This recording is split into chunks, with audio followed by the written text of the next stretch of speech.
PIA کی نجکاری کے حوالے سے آپ تک خبریں پہنچ چکی ہیں۔ اس حوالے سے ہم پہلا ویلاگ تفصیل کے ساتھ کرنے جا رہے ہیں۔ پہلے ویلاگ میں بھی ہم نے تھوڑا سا اس کا تذکرہ کیا تھا، لیکن اس میں مکمل خبر آپ کے سامنے نہیں رکھی تھی۔ آج شہباز شریف صاحب کی طرف سے کابینہ کا اجلاس ہے، اس میں منظوری لی جائے گی، اس کی بھی منظوری لی جائے گی، ہو سکتا ہے کہ اور اداروں کی بھی منظوری لی جائے۔ اور قیمت کتنی لگائی گئی ہے؟ عارف حبیب گروپ کی طرف سے 135 ارب روپے انہوں نے قیمت لگائی، حکومت نے تسلیم کر لیا۔ 135 ارب روپے کی بات ہو رہی ہے، یہ کوئی ڈالروں میں نہیں ہے بلکہ روپوں میں بات۔ اگر آپ ان روپوں کو ڈالروں میں تبدیل کریں، ڈالر ان کے بنائے تو کتنے بنتے ہیں؟ کیا 1 ارب ڈالر بنتا ہے؟ نہیں، بالکل ایسا نہیں، بلکہ یہ 50 کروڑ ڈالر بنتے ہیں۔ اور اتنی قیمت تو کسی ایک فیکٹری کو ہوتی ہے۔ اس سے زیادہ پیسے امبانی کی طرف سے اپنے بیٹے کی شادی پر لگا دیے گئے تھے، پوری دنیا کو پتا ہے۔ اور ہماری رجیم کی طرف سے PIA سے جان چھڑا لی گئی۔ پوری تفصیل آپ کے سامنے رکھتے ہیں، لیکن اس سے پہلے تھوڑی سی اور بات بھی کریں کہ کچھ لوگوں کی طرف سے بڑی خوشی کا اظہار کیا جا رہا ہے۔ وہ لوٹ پوٹ ہو رہے ہیں، جن کو اس کا فائدہ ہے، جن کے مفاد میں ہے، جنہوں نے خریدی ہے یا جو خریدوانے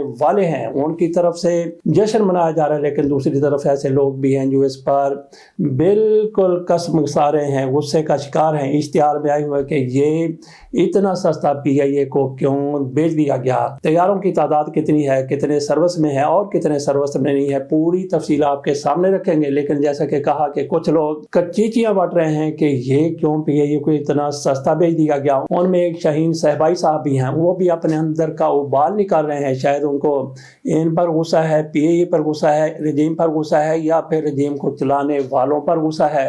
ان کی طرف سے جو کچھ کہا گیا اس کے ساتھ بالکل بھی اتفاق نہیں کیا جا سکتا۔ لیکن جیسے کہ کہا کہ کچھ لوگوں کو اندر سے چلکا اٹھ رہا ہے کہ یہ اتنی سستی PIA بیچ دی گئی ہے، ہو سکتا ہے کہ ان کو پاکستان کے ساتھ دلی ہمدردی ہو اور ان کی طرف سے اتنی سستی PIA کو بیچ دیا گیا، نکال دیا گیا، اپنے گلے سے اتار دیا گیا۔ یہ کیسے ہو سکتا ہے کہ ایک ادارہ بالکل بیٹھ گیا، وہ گھاٹے میں چلا گیا، اس کو کیسے منافع بخش بنایا جا سکتا ہے؟ بالکل نیتوں کی وجہ سے اس کو منافع بخش بنایا جا سکتا ہے۔ اس پر بھی بات کریں گے۔ پہلے شاہین صاحبائی صاحب کی سن لیجئے کہ ان کی طرف سے کیا کہا گیا ہے۔ مختصر سا ان کا ٹویٹ ہے، وہ کہتے ہیں صحیح طریقہ PIA بھی جہیز میں گئی، ویسے قومی ایئر لائن کو لیتے تو گالی بھی پڑتی اور چلانا بھی مشکل ہوتا ہے۔ یہ کس طرف اشارہ کر رہے ہیں آپ خود سمجھیے، آگے جا کے وہ کلیئر کر دیں گے تو کان الٹی طرف سے پکڑ لیتے ہیں۔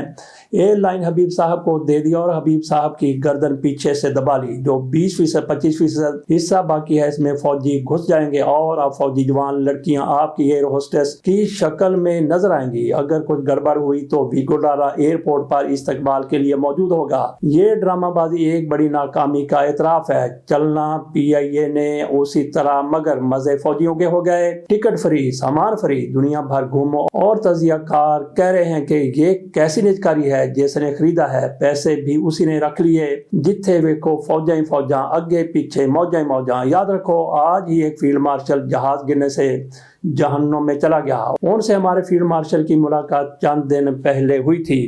تو ناظرین، یہ جو آخری فکرہ آپ کے سامنے رکھا ہے، اس کی تھوڑی سی وضاحت کر دیتے ہیں۔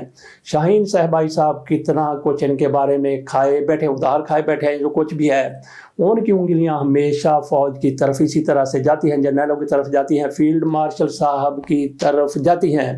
ان کی طرف سے جس طرح سے کہا گیا کہ نجکاری میں باقی جو حصے ہیں فوج کو دے دیے جائیں گے، اس میں ابھی تک کوئی صداقت نہیں ہے۔ کل ہو سکتا ہے کہ فوجی فاؤنڈیشن اس میں شامل ہو جائے، لیکن ابھی تک ایسا کچھ بھی نہیں۔ لیکن شاہین صاحبائی صاحب سے ایسا کہہ دیا گیا۔ اور آخری پیراگراف جو آپ کے سامنے رکھا ہے، جس میں انہوں نے فیلڈ مارشل کی بات کی ہے، وہ میں نے ابھی دیکھا ہے۔ یہ آپ کے سامنے پڑھنے سے پہلے میں نے نہیں پڑھا تھا، ابھی میں نے پڑھا ہے، تو اس سے اندازہ کیجئے کہ یہ کتنے باخبر ہیں۔ وہاں پہ جو آرمی چیف مرے ہیں، جو شہید ہوئے ہیں، مسلمان ہیں، لیبیا کے ہیں، لیکن وہ نہیں ہے جن کی یہ بات کر رہے ہیں۔ ان کا نام ہے بل قاسم حفتر، اور ان کے بیٹے کا نام، وہ بھی آرمی چیف ہیں، ڈپٹی آرمی چیف ہیں، اور یہ فیلڈ مارشل ہیں پہلے والے، دوسرے والے لیفٹیننٹ جنرل، اور ان کی عمر لیفٹیننٹ جنرل کی عمر جو ان کے بیٹے ہیں وہ ہے صرف 34 سال۔ انہوں نے ان کو ڈپٹی آرمی چیف بنا دیا۔ وہ بالکل محفوظ ہیں۔ یہ دوسرا لیبیا کے 3 حصے ہیں اور سب سے بڑے حصے پر حکمرانی ہے فیلڈ مارشل حفتر کی۔ تو اس طرح سے جس طرح شاہین صاحبائی صاحب کی طرف سے کہہ دیا گیا کہ وہ تو مر گیا جس سے 2-4 روز پہلے ملاقات ہوئی تھی، نہیں، ایسا نہیں ہے، بلکہ یہ دوسرے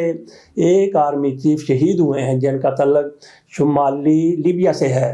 لیبیا کے شہید جنرل کے بارے میں ہم تھوڑی سی تفصیل آپ کے سامنے رکھ دیتے ہیں۔ لیبیا کے آرمی چیف آف سٹاف محمد علی احمد الحداد ان کا نام ہے، اور وہ حادثے میں اس وقت جاں بحق ہوئے جب وہ ترکیہ کے دارالحکومت انقرہ سے واپس روانہ ہوئے تھے۔ طیارے میں 4 دیگر افراد بھی جاں بحق ہوئے۔ لیبیا کے وزیر اعظم عبد الحمید دبیبہ کے بیان میں کہا گیا ہے کہ یہ ایک المناک اور دردناک واقعہ ہے جو انقرہ کے سرکاری دورے سے واپسی پر پیش آیا۔ انہوں نے کہا کہ یہ سانحہ قوم، عسکری ادارے اور تمام عوام کے لیے بڑا نقصان ہے۔ 2014 سے عمل 2 نیم خود مختار ریاستوں میں لیبیا منقسم ہے۔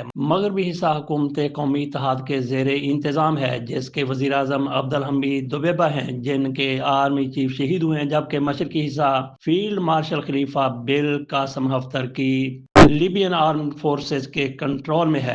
بہرحال چلتے ہیں، آگے بڑھتے ہیں۔ میں آپ کے سامنے رکھتا ہوں مکمل رپورٹ پی آئی کے کس طرح سے نج کاری ہوئی ہے اور کس طرح سے بیانات دیے گئے ہیں حکومت کی طرف سے اور عارف حبیب صاحب کی طرف سے اور ان کے ترجمان کی طرف سے، یا سی او ان کو کہنے شاہد، ان کی طرف یہ سارا آپ کے سامنے رکھتے ہیں۔ اور اس کے ساتھ ہی اس رپورٹ میں آپ کے سامنے یہ بھی رکھ دیں گے کہ پی آئی اے کے کتنے اثاثے ہیں اور کتنی پی آئی اے کی ورتھ بتائی گئی ہے غیر جانبدار لوگوں کی طرف سے یا تجزیہ نگاروں کی طرف سے۔ آئیے ذرا ملاحظہ کیجیے اس حوالے سے مکمل رپورٹ۔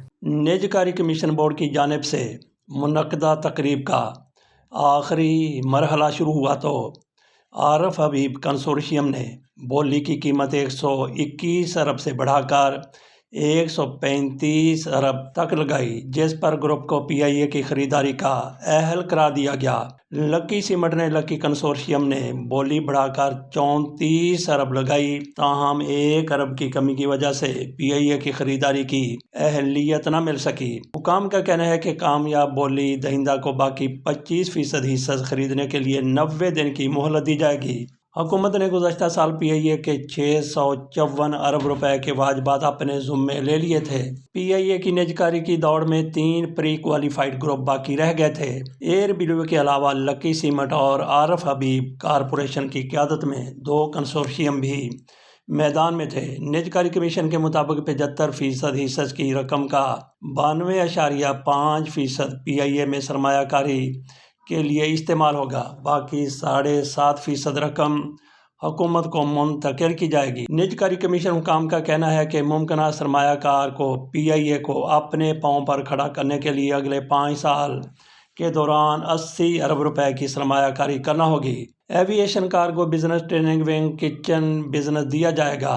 پی آئی اے ملازمین کو 1 سال تک ملازمت کا تحفظ شرائط میں شامل ہیں۔ پینشن اور ریٹائرمنٹ کے بعد مراعات ہولڈنگ کمپنی کے ذمہ ہوگی۔ نئے مالکان موجودہ ملازمین کی تنخواہوں اور مراعات کے ذمہ دار ہوں گے۔ ادارے کی مالی استحکام کے لیے فوری سرمایہ کاری پیشہ ورانہ انتظام کی ضرورت ہوگی۔ نجکاری کمیشن کے سربراہ نے کہا کہ پی آئی اے کی نجکاری کے بعد دیگر اداروں کی نجکاری کی راہ ہموار ہوگی۔ پی آئی اے میں سرمایہ کاری کی ضرورت ہے تاکہ کھویا ہوا مقام پالے۔ خریدار کو 2/3 شروع میں، باقی 1 سال میں دینا ہوگا۔ خریدار اگر چاہیں تو مزید 2 کمپنیوں کو حکومتی اجازت کے ساتھ شامل کر سکیں گے۔ نجکاری کمیشن کے مطابق فوجی فرٹیلائزر کمپنی نے بولی کے عمل سے دستبرداری اختیار کر لی تھی۔ عارف حبیب نے کہا کہ پی آئی اے ایک شفاف نجکاری سے سرمایہ کاروں کا اعتماد بڑھے گا، نجکاری کے مزید راستے کھلیں گے، پی آئی اے کے عملے کو اعتماد دیں گے، مزید لوگوں کے لیے روزگار کے مواقع پیدا ہوں گے۔ پہلے مرحلے پر طیاروں کی تعداد 38 کریں گے، پھر 65 تک لے جائیں گے۔ ٹی وی سے گفتگو کرتے ہوئے چیئرمین عارف حبیب گروپ نے کہا کہ اگلے مرحلے میں عالمی ایئر لائن کو بھی شامل کر سکتے ہیں۔ امید ہے فوجی فرٹیلائزر ہمارے ساتھ آئے گی، پی آئی اے کی عظمت کو بحال کریں گے۔ معاون خصوصی برائے نجکاری محمد علی نے کہا کہ پی آئی اے کا نام تبدیل نہیں ہوگا، برقرار رہے گا۔ عارف حبیب لمیٹڈ کے سی ای او شاہد حبیب نے کہا کہ یہ پاکستان کی جیت ہے، پی آئی اے کی ساکھ بحال کریں گے۔ وزیر اعظم شہباز شریف نے پی آئی اے کی نجکاری پر قوم کو مبارکباد دی۔ وزیر اعظم نے کہا کہ ریاستی اداروں کی نجکاری کا وعدہ پورا ہو رہا ہے، نجکاری سے معیشت مزید مستحکم ہوگی۔ وفاقی وزیر خزانہ محمد اورنگزیب نے نجکاری تقریب سے خطاب میں کہا کہ نجکاری سے غیر ملکی اور ملکی سرمایہ کاری کو بھی فروغ ملے گا۔ حکومت چاہتی ہے کہ تمام ادارے اپنے پاؤں پر کھڑے ہوں۔ وزیر داخلہ محسن نقوی بھی کسی سے پیچھے نہ رہے۔ ان کی طرف سے کہا گیا کہ نجکاری شفاف طریقے سے ہوئی۔ آج پاکستان کی جیت ہوئی ہے جیسے ان کی طرف سے کرکٹ میچ جیت لیا گیا ہے، اس طرح سے ایسی باتیں کر رہے ہیں۔ اور وزیر دفاع خواجہ آج سے پیچھے رہ جائیں فارم 47 والے، انہوں نے تقریب میں تو نہیں کہا لیکن ایکس پر پیغام میں کہا کہ کاروباری اداروں کی نجکاری سے معیشت کی بحالی کا عمل تیز ہوگا۔ حکومت نجکاری سے ہزاروں خربوں کے نقصان سے نجات حاصل کرے گی۔ پیرس نیو یارک کے ہوٹل پی آئی اے نجکاری میں شامل نہیں ہے۔ لاہور، اسلام آباد، کراچی کے ایئرپورٹ ہم کھلی نیلامی کے ذریعے دیں گے، یہ ان کی طرف سے کہا گیا۔ گویا گھر کے برتن بیچ کے یہ خوشحالی چاہتے ہیں۔ یہ کیسے ممکن ہے؟ دیانتداری سے، ایمانداری سے اگر پی آئی اے کو چلایا جا رہا ہوتا تو وہ خسارے میں رہتی۔ اب کیسے یہ لوگ اس کو منافع میں بدل دیں گے؟ منافع میں اس لیے بدلے گا کہ وہاں پہ جو کام کرنے والے ہوں گے ان کو پتا ہوگا کہ ہم نے کس طرح سے ایئر لائن کو چلانا ہے، کس طرح سے اس کے اوپر والا بوجھ کم کرنا ہے۔ وہ اس حکومت کی طرف سے کم نہیں کیا گیا تو پی آئی اے کا بیڑا غرق ہو کے رہ گیا۔ اب چلتے ہیں اگلی خبر کی طرف جو اسی کا ایک حصہ، جیسا کہ بتایا کہ 135 ارب میں بولی دی گئی ہے، 135 ارب میں اس کو بیچ دیا گیا ہے۔ اب ذرا ملاحظہ کیجئے، رپورٹیں جو آزاد میڈیا پر چل رہی ہیں ان کے مطابق کہا جا رہا ہے کہ پی آئی اے کے اثاثوں کی مجموعی مالیت 150 سے 190 ارب روپے کے قریب بتائی گئی ہے۔ حکومت پاکستان نے پی آئی اے کی 5 جائیدادیں تمام جہاز، ملکی و بین الاقوامی روٹس اور آپریشنز کے ساتھ نجکاری کے لیے پیش کیے ہیں۔ نجکاری کمیشن کے مطابق پی آئی اے کے مجموعی اثاثے 150 سے 190 ارب روپے کے درمیان ہیں۔ قومی ایئر لائن کے پاس 34 طیارے ہیں جن میں سے 18 آپریشنل اور 16 گراؤنڈڈ ہیں۔ پی آئی اے 45 بین الاقوامی اور 25 ملکی روٹس پر روزانہ 70 پروازیں چلاتی ہے۔ ملازمین کی تعداد 9500 ہے۔ پی آئی اے کی یومی آمدن 600 سے 800 ملین روپے کے درمیان ہے۔ جنوری سے جون 2025 کے دوران پی آئی اے کی آمدن 112 ارب روپے رہی ہے۔ آج شہباز شریف صاحب کی طرف سے کابینہ کا اجلاس بلایا گیا ہے جس میں اس کی باقاعدہ منظوری دی جائے گی۔ اب ذرا وہ رپورٹ بھی ملاحظہ کیجئے جس کے بارے میں ہم نے پہلے ویلاگ میں بتایا تھا کہ یہ عارف حبیب صاحب کون ہیں، کیا کرتے رہے ہیں، کس طرح کا ان کا بزنس رہا ہے۔ اس بارے میں رپورٹ میں کہا گیا کہ منی لانڈرنگ، کرپشن اور ٹیکس چوری کے بے تاج بادشاہ عارف حبیب گروپ نے پاکستان انٹرنیشنل ایئر لائنز پی آئی اے کو 135 ارب میں خریدا ہے۔ چلیں آپ کو عارف حبیب گروپ کی چھوٹی چھوٹی کہانیاں سناتے ہیں، کیونکہ اب آپ جب بھی پی آئی اے میں سفر کریں گے تو آپ کو باکمال لوگ، لاجواب سروس والے نہیں ملیں گے۔ عارف حبیب گروپ کے جہازوں پر سفر کریں گے تو ظاہر ہے آپ کو عارف حبیب گروپ کے بارے میں علم تو ہونا چاہیے۔ سال 2006 میں عارف حبیب گروپ نے پاکستان کے قومی خزانے کو 18.6 بلین کا چونا لگایا۔ 2006 میں سپریم کورٹ آف پاکستان کا فیصلہ موجود ہے کہ پاکستان سٹیل ملز کی پرائیویٹائزیشن کے وقت عارف حبیب گروپ نے 18.6 بلین روپے کا فراڈ کیا تھا اور سپریم کورٹ نے خود سٹیل ملز کی پرائیویٹائزیشن کے عمل کو غیر شفاف قرار دے کر روک دیا تھا۔ 2018 میں ایک انویسٹیگیشن رپورٹ سامنے آئی تھی جس میں ایک بزنس مین جاوید حسنین راشد نے عارف حبیب گروپ پر سیکورٹی فراڈ اور منی لانڈرنگ کا الزام لگایا تھا اور بعد میں عدالتوں سے یہ الزام ثابت بھی ہو گیا تھا۔ عدالت نے عارف حبیب گروپ کو کچھ وقت کے لیے کسی بھی پرائیویٹائزیشن عمل میں حصہ لینے کے لیے نااہل قرار دیا تھا۔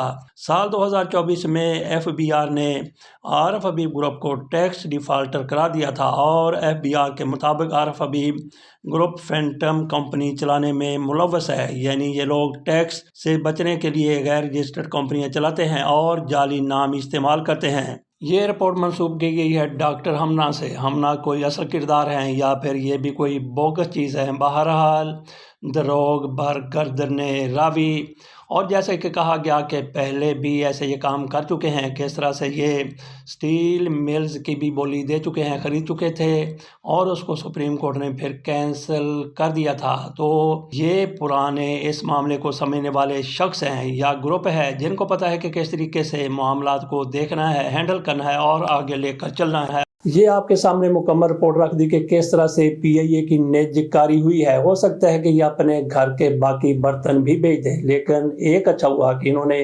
فرانس میں یا امریکہ میں جو بھی ہوٹل ہیں وہ نہیں بیچے، لیکن ابھی تک یہی بتایا گیا ہے یہ حکومت ایسی ہے، 2 نمبری کیسے کر جاتی ہے۔